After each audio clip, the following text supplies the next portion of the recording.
दोस्तों, आज का हमारा जो टॉपिक्स था पर्सन कंट्रोल।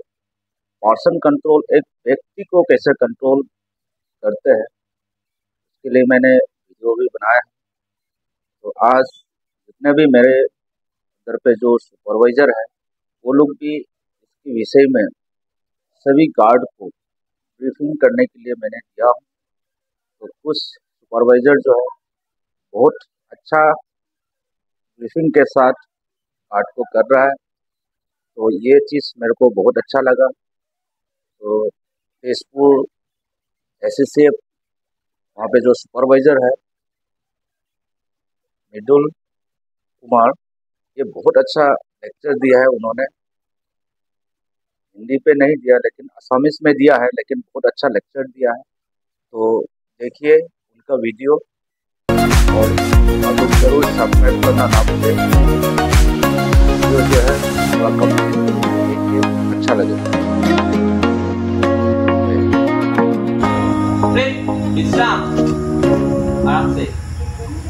এতিয়া আজি তোমালোকৰ টপিকটো হৈছে পাৰ্সন কন্ট্ৰোল। গতিকে পাৰ্সন কন্ট্ৰোল, পাৰ্সন মানে হৈছে ব্যক্তি আৰু কন্ট্ৰোল মানে হৈছে নিয়ন্ত্ৰণ কৰা। যে ব্যক্তিক কেনেকৈ নিয়ন্ত্ৰণ কৰিবা তাৰ ওপৰত টপিকটো তোমালোকক আজি দিবলগীয়া হৈছে।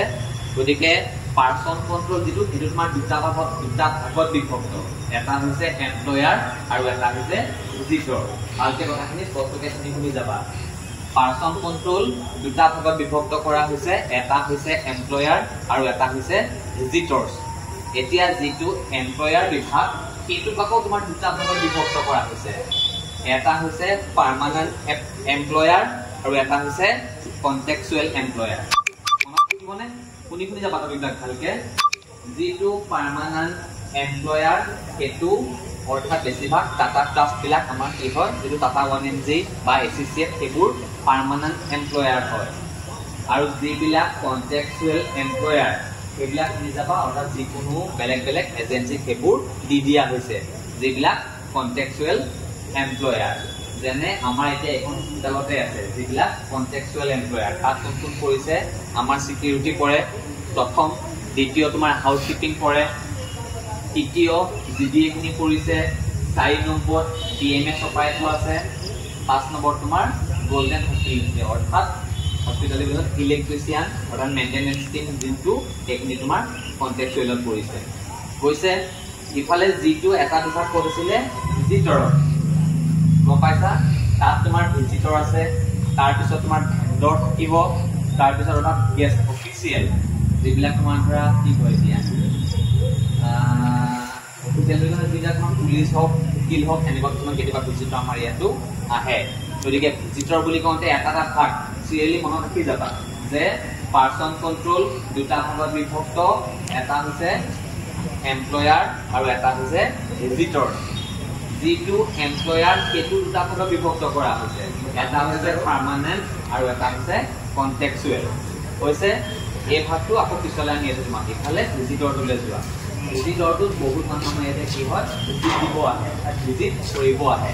যেতিয়া কোনোবা এজন ভিজিটৰ আমাৰ ইয়াতে হস্পিটেল আহি প্ৰৱেশ কৰে, তেতিয়া তেওঁলোকে প্ৰথমতে স্মাইলি ফেচ অৰ্থাৎ হাঁহি মুখেৰে good morning, good afternoon, good day, good evening এনেকৈ যেতিয়া হাঁহি মুখেৰে তুমি দিবা এণ্ট্ৰি কৰিবা, কিন্তু প্ৰথম সোমোৱাৰ লগতে যদি ৰেচপেক্টটো ভালকৈ দিয়া অট'মেটিক আমাৰ কি হয় মুখটো সলনি কৰি দিব লাগে। ঘৰৰ চিন্তা সকলোৱে থাকে, বেলেগ চিন্তাও থাকে, কিন্তু যেতিয়া তুমি ডিউটিত প্ৰৱেশ কৰা সোমোৱাৰ লগে লগে সেই অট'মেটিক তোমালোকৰ মুখটো মানে সলনি হৈ যাব লাগে। মানুহ এজন দেখাৰ লগে লগে যদি তুমি হাঁহি মুখেৰে মানে স্মাইলি ফেচ দি তেখেতক ৰেচপেক্টটো ভালকৈ দিয়া, তেখেতৰো দিনটো ভালে যায়, আমাৰো দিনটো ভালে থাকে। তাৰপিছত তেওঁলোকে তুমি ভালকৈ কথা বতৰা পাতি পেলাই তেওঁক তুমি এণ্ট্ৰি কৰিলা, কাৰণ আমাৰ ভিজিটৰ এণ্ট্ৰি অৰ্থাৎ ৰেজিষ্টাৰ আছেই, তাত এণ্ট্ৰি কৰিলে এণ্ট্ৰি কৰাৰ পিছত অলৰেডি তেওঁ ভিতৰলৈ মানে পাৰ্মিশ্যন ল'লা, কাক লগ ধৰিব হৈছে ঠিক কৰিলা, গোটেইখিনি কথা তেওঁ ভিতৰলৈ লৈ গ'লা। কিন্তু লৈ যাওঁতে তেখেতে কাক লগ ধৰিব হৈছে সুধিবা চবেই, যোন থকা ডিউটিত আৰু কাক লগ ধৰিব আহিছে, কি আছে, ক'ত লগ ধৰিব কি চব সুধিবা, তেখেতক ফোন কৰিবা কাক লগ ধৰিব হৈছে, ক'লে লৈ যাবলৈ দিব,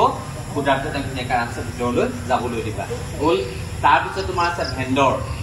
ভিজিটৰ পিছত তোমাৰ ভেণ্ডৰ আছে। ভেণ্ডৰ আমাৰ ইয়াতো বহুত আছে। কিছুমান কি হৈ গৈছে, ইয়াত আহি কাম কৰিবলৈ সোমাই অলৰেডি পুৰণা হৈ গৈছে। তেওঁলোকে জানে আহিল ধুনীয়াকৈ তেওঁ এণ্ট্ৰি কৰিলে, এণ্ট্ৰি কৰি ক'ত কাম আছে তালৈ তেওঁ গুচি গ'ল, ভেণ্ডৰ গ'ল।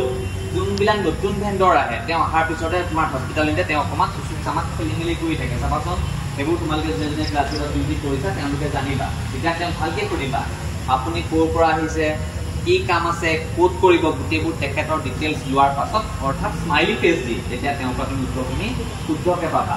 তাৰপিছত তুমি যিখন মানে ভিজিটৰ ৰেজিষ্টাৰ আছে তাত তেখেতৰ বিষয়ে এণ্ট্ৰি কৰিলা, ক'ত কাম আছে, কি কথা কি বতৰা। তাৰপিছত আমাৰ যদি কোনোবা ওচৰত নাই হাউচ কিপিঙক এবাৰ খবৰ দিবা যে এজন ভেণ্ডৰ আহিছে, আমুকক কাম কৰিবলৈ যাব, আমুকক লগ ধৰাই পেলাই তেখেতক লগ লগাই দিয়ক। যদি ওচৰত তেনেকুৱা হাউচ কিপিং ষ্টাফ কোনো নাই, আমাৰ ছিকিউৰিটি ষ্টাফ এজন যাবা তেখেতৰ লগত, তেখেতক তাত লৈ যাবা য'ত কাম আছে, কাৰ লগত কাম কৰিব তেখেতক লগ লগাই দিবা, লগ লগাই দিয়াৰ পিছত তেওঁ তাতে কাম কৰিব। তাৰপিছত তেওঁ কাম কৰিব আকৌ ওলাই যাওঁতে আমাৰ কিন্তু অফ টাইম লিখা হয়েই গ'ল। সেইটো হ'ল ভিজিটৰ ভেণ্ডৰ হৈ গ'ল। তাৰপিছত আছে তোমাৰ গেষ্ট অফিচিয়েল, অৰ্থাৎ গেষ্ট মানে তোমাৰ আলহী, অফিচিয়েল মানে তোমাৰ যিবিলাক কেতিয়াবা অফিচৰ আলহী আহে। কেতিয়া আহে সেইবোৰ আমাৰ ইয়াত এবাৰ ফেচ হৈছে, গতিকে হয়তো ইমানবোৰ অসমত কেঞ্চাৰ হস্পিটেল আছে, কেতিয়াবা নহয় কেতিয়াবা হয়তো হ'বও পাৰে। সেই গেষ্ট তোমাৰ কেতিয়াবা কি হৈ যায়, ছাপ'জ পুলিচ আহি গ'ল, এতিয়া এই হস্পিটেলখনত বা বেলেগ জেগাত পুলিচ আহি গ'ল, পুলিচ কিয় আহিছে, তেতিয়া পুলিচ আহিলে তেখেতক প্ৰথমতে তোমালোকে হাঁহি অৰ্থাৎ স্মাইলি ফেচ দি গুড মৰ্ণিং ছাৰ কোৱা হৈছে, এনেকৈ ৰেচপেক্টটো দিব লাগে, ভালকৈ ৰেচপেক্টটো দিলা, তেখেতক সুধিলা। তেতিয়া যেতিয়া তেনেকুৱা পুলিচ বা কিবা ইয়াত প্ৰৱেশ কৰে তেতিয়া এখন অকুৰেঞ্চ ৰেজিষ্টাৰ বুলি এখন ৰেজিষ্টাৰ আছে, সেইখন আমাৰ ইয়াতে বাৰু এতিয়া হেৰি মানে বনাব লাগিব। অকুৰেঞ্চ ৰেজিষ্টাৰ মানে কি, য'ত তোমাৰ হস্পিটেলখনত কিবা এটা গোচৰ ৰুজ, ছাপ'জ ইয়াত কিবা এটা হেৰাই গৈছে, আমি খবৰ দিছোঁ অৰ্থাৎ গোচৰ ৰুজ কৰিছোঁ ক'ত, থানাত বা ক'ৰবাত আমি গোচৰ এটা কৰিছোঁ, সেইটো সেই ৰেজিষ্টাৰখনত এণ্ট্ৰি হ'ব। ৰেজিষ্টাৰখনৰ নাম কি, অকুৰেঞ্চ ৰেজিষ্টাৰ, তাত এণ্ট্ৰি হ'ব। তাৰপিছত সেই পুলিচজন বা অফিচাৰজন যেতিয়া আহিব তেখেত সোমোৱাৰ লগে লগে সেই ৰেজিষ্টাৰখনত এণ্ট্ৰি কৰিব লাগিব। গম পাইছানে যে তেখেত আহিছে কি কাৰণত আহিছে, যে ইয়াত কিবা এটা আমি আমাৰ ফালৰ পৰা বা হস্পিটেলৰ ফালৰ পৰা কিবা এটা তেওঁক গোচৰ ৰুজ কৰিছে, সেইটোক সম্পূৰ্ণ মানে সমাধান কৰিবলৈ তেখেতে ইয়ালৈ আহিছে। তেখেতক সুধিলা, সুধি ভালকৈ আমাৰ কেফেটেৰিয়া আছে বা কেণ্টিন আছে, তেওঁ ধুনীয়াকৈ আমাৰ স্মাইলি ফেচ দিয়ে তেখেতক বহুৱালা, বহুৱাই প্ৰথম পানী বটল বা পানী গ্লাছ আমাৰ আছেই, ধুনীয়াকৈ পানী খাবলৈ দিলা। তাৰপিছত তেখেতক চাহ খাবলৈ দিলা, চাহ খাবলৈ দিয়াৰ পিছত তেতিয়া তেওঁ কাক লগ ধৰিব, সেই মানে বিভাগটো ক'ত তেখেতে সম্পূৰ্ণ ছল্ভ কৰিব, গম পাইছানে, তেখেতক লৈ গ'ল। তাৰপিছত তেখেতক বহাই কথা বতৰা পাতি তেতিয়া আকৌ সম্পূৰ্ণকৈ বহাই বুজাই তেনেকৈ যাক লগ ধৰিব আছে বুজাই মেলি থৈ তোমালোকে তললৈ নিজৰ জেগালৈ নামি গুচি আহিলেই হ'ল। ঠিক আছে, আকৌ যাবৰ সময়তো ওলাই যাবৰ সময়ত সেইটো এণ্ট্ৰি কৰা হৈয়ে যায়। ঠিক আছে, গতিকে এইখিনি মনত থাকিব। এতিয়া সিফালে চোৱা, ইফালে কি আছিলে তোমাৰ পাৰ্মানেণ্ট এমপ্লয়, ইফালে কণ্ট্ৰেকচুৱেল এমপ্লয় হ'ল। এতিয়া যিবিলাক পাৰ্মানেণ্ট এমপ্লয় সেইবোৰ আমি ইয়াত সোমাওঁতে গম পাওঁ কেনেকৈ, প্ৰথম যেতিয়া তেখেত সোমাওঁতে তেখেত আমি ক'লে চাম, আই কাৰ্ডখনলৈ চাম।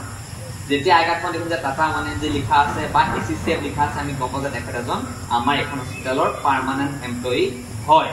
এতিয়া তেখেতক আমি সুধিলোঁ, সদায় আমি দেখি আছোঁ তেখেত যিহেতু পাৰ্মানেণ্ট হয়, তেখেত আমাৰ ভিতৰলৈ আমি প্ৰৱেশ কৰিবলৈ দিলোঁ। আৰু যিহেতু তেওঁলোকৰ এতিয়া ফিংগাৰপ্ৰিণ্ট আছে, তেওঁলোকে ফিংগাৰপ্ৰিণ্ট মাৰিলে, তথাপিও আমি সময়টো চালোঁ যে কিমান সময়ত তেখেত সোমাল গ'ল। তাৰপিছত যেতিয়া তোমালোকৰ কণ্ট্ৰেকচুৱেলবিলাক আছে, মনত ৰাখিবা দেই, কণ্ট্ৰেকচুৱেলবিলাকত তোমাৰ বেলেগ বেলেগ বিভাগ ধৰি আছে, ধৰা যেনেকৈ হাউচ কিপিং আছে, GDA আছে, চিকিউৰিটি আমি নিজেই আছোঁ, তাৰপিছত তোমাৰ এইফালে ইলেক্ট্ৰিচিয়ান মেইনটেনেঞ্চ চিমটো আছে, টেকনিক গোটেইখিনি যেতিয়া ইয়াত সোমাব তেতিয়া আমি কি কৰোঁ, যে সোমোৱাৰ আগে আগে অলৰেডি আমাৰ SOP দিয়া থাকে। যেনেকৈ আগতে আমাৰ অকণমান অসুবিধা হৈছে, আমি HR কওঁতে যে SOP দিছিল যে কি বুলি অল ষ্টাফক তোমালোকে ফ্ৰিস্কিং কৰিব পাৰা। ঠিক আছে, তেতিয়া তোমালোকৰ ফ্ৰিস্কিং কৰিব তেওঁলোক সোমাওঁতে আমি তেওঁলোকক চাব পাৰোঁ যে অৰ্থাৎ ফ্ৰিস্কিং মানে কি, তোমাৰ সম্পূৰ্ণ বডিটো তুমি এবাৰ চেক কৰিব পাৰা যে তেখেতে অলাগতিয়াল বস্তু কিবা আনিছে নেকি, সেইটো তোমাৰ ফ্ৰিস্কিং বুলি কয়।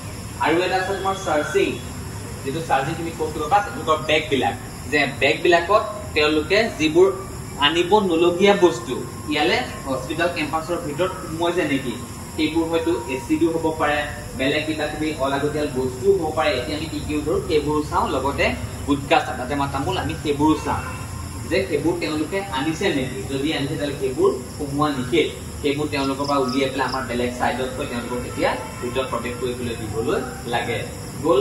তাৰপিছত আছে লাষ্টত একেবাৰে কি আছে, পেচেণ্ট অৰ্থাৎ ৰোগী। গতিকে ৰোগী আহোঁতে আমাৰ হস্পিটেলত যোন থাকে তেওঁলোকে গম পায়, গতিকে অহাৰ লগে লগে স্মাইলি ফেচ দি তেওঁলোকক আহিলেনে বা ভাল পাইছে তেওঁলোকক সুধিলা, সুধি মেলি লোৱাৰ পাছত তেখেতক যদি ষ্ট্ৰেচাৰ দৰকাৰ হয় তোমালোকে আহি তেওঁলোক স্পেচাৰ্ট ল'লা, লৈ ভিতৰলৈ সোমোৱালা, ৰিলেটিভজনক তোমালোকে সুধি মেলি যেনেকৈ এণ্ট্ৰি কৰা তেনেকৈ এণ্ট্ৰি কৰিয়ে দিলা, অৰ্থাৎ স্মাইলি ফেচ দিয়ে। যদি গোটেই দিনটো তেনেকৈ হাঁহি মুখে তোমালোকে সকলোৰে লগত কথা বতৰা পাতি গোটেই দিনটো পাৰ কৰিব পাৰা সকলোৱে তেতিয়াহ'লে ভালেই যায়, ঠিক আছে। যদি তেওঁ কয় যে মোক স্পেচাৰ নালাগে, মোক হুইল চেয়াৰহে লাগে, তেতিয়া তোমালোকে তেওঁলোকক এখন হুইল চেয়াৰ বহাই ইয়াৰ পৰা ভিতৰলৈ লৈ গৈ তাত কেনেকৈ এণ্ট্ৰি কৰে বা ৰিচিপশ্যন যাব লাগে কি লাগে সেইখিনি গোটেইখিনি সকলোৱে জানাই। গতিকে তেনেকৈ যদি গোটেইখিনি নিয়ন্ত্ৰণ কৰিব পাৰা তেতিয়াহ'লে সেই গোটেইখিনিক একেলগে মিলাই পেলাই কি বুলি কোৱা হয়, পাৰ্চন কণ্ট্ৰল বুলি কোৱা হয়। চবৰে এতিয়া মনত থাকিবনে? থাকিব। এতিয়া নেক্সট যদি চান্স আহে সুধিলেখিনিবোৰ তোমালোকে মনত ৰাখিবা, কিন্তু মই ক্লিপটো অকণমান কৈ দিছোঁ, কিন্তু কৈছোঁতো গোটেই